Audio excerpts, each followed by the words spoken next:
جی السلام علیکم ورحمۃ اللہ.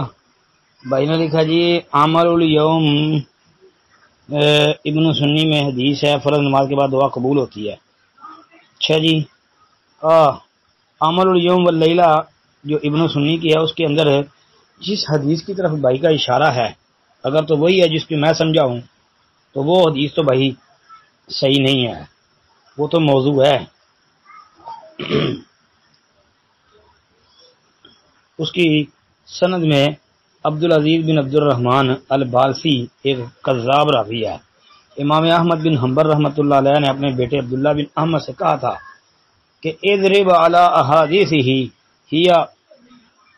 کذاب, کہ اس کی بیان کردہ حدیثیں کاٹ دو, یہ جھوٹی روایتیں ہیں. یعنی اس کی حدیثیں کاٹ دو مطلب پھینک دو کہ اس کی حدیثیں جھوٹی ہیں. تو یہ جو ہے نا کذاب راوی کی روایتیں ہیں, ابن جوزی کی کتابوں کے اندر بھی موجود ہیں. السلام علیکم ورحمۃ اللہ وبرکاتہ.